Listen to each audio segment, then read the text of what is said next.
Hello and welcome. Today we are going to be telling you why we believe the Remoska portable oven is an absolute game changer for van lifers who are searching for an alternative to gas cooking. If, like us, you live in a tiny home on wheels, then you'll know the value of having a good piece of equipment that you can use in your day-to-day life. We've been living in Ruby for 3 years now, and let me tell you, the Remoska has been our go-to guy for all of our cooking solutions. Okay, so let's have a look at the specs. Our Remoska is the 2 litre standard model rather than the 4 litre grand model, but for 2 people, that's all you need. Made from aluminium, the cooking pot is lined with a non-stick Teflon coating, which allows you to cook a wide variety of food items without any hassle. You can even buy a cooking rack, which gives you even more options for cooking your favourite foods. The oven uses a heated element in the lid, which also has a glass viewing window which lets you see the progress of your meal.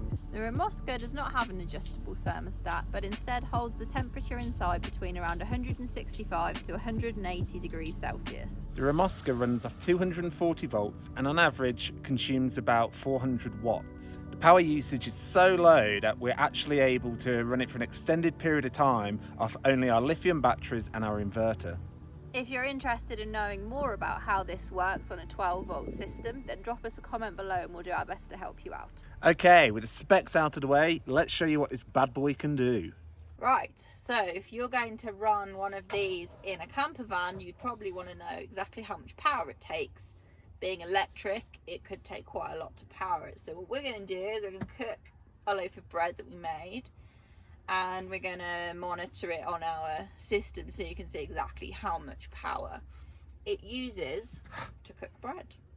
So we have it all plugged in. We're 100% charged because we're on hookup, but I've disconnected the hookup so we can see exactly how much it's going to take.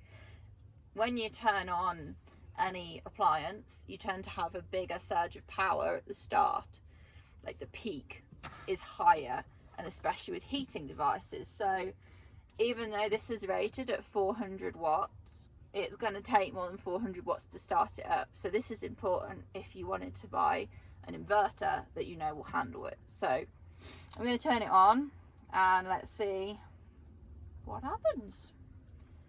Okay, so it's really simple. It's plugged into our inverter right now, so I just press the button on.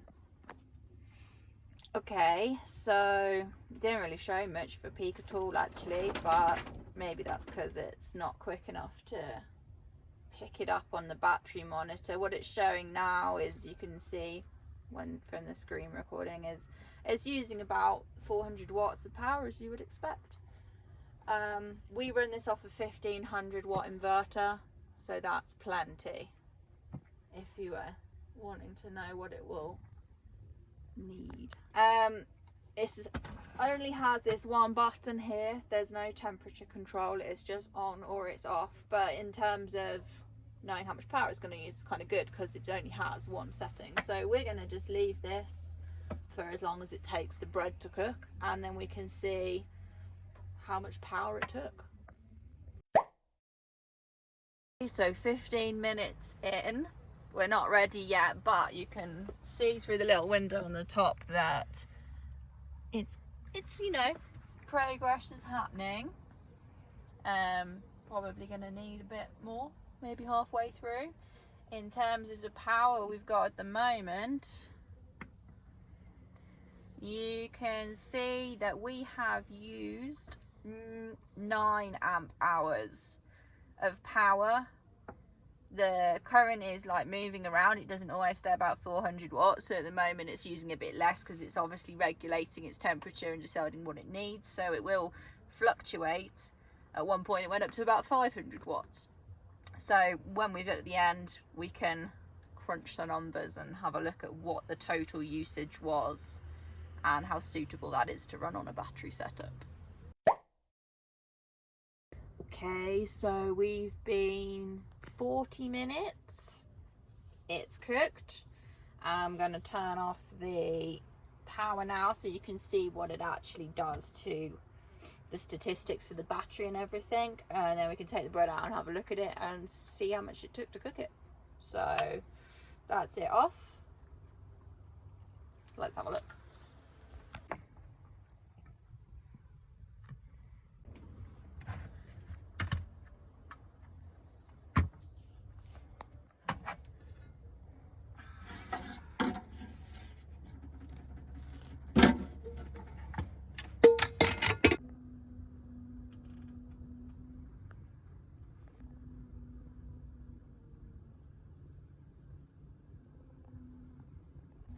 Okay, so final readings. We used 15% of our battery. We have 180 amp hour lithium setup.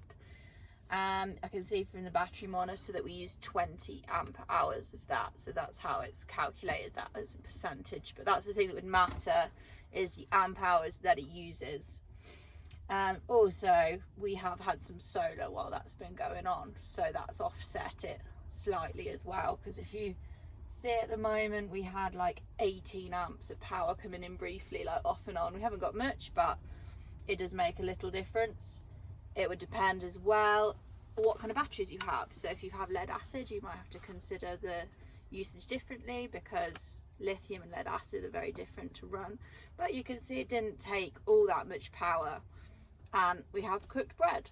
So totally doable off grid.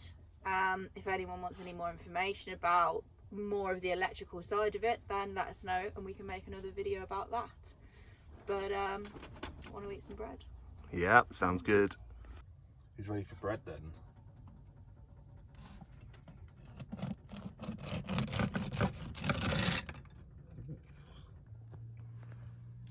Looks good.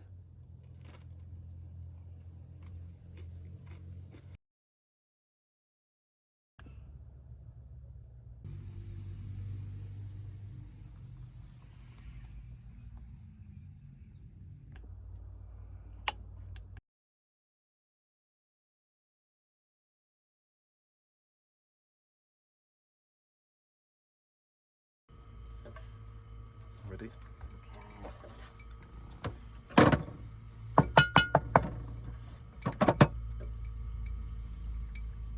Oh, look at that. And that's how much cleaning you got to do. And all I did was put a tiny bit of butter on it, so it's pretty non-stick. Tastes good? I think I did a good thing. Can't wait to try it. So that is why the Remoska Electric Oven is our best solution for van life oven cooking. If you need something that's small, that doesn't run on gas and will run off your leisure batteries, then it's a pretty great solution.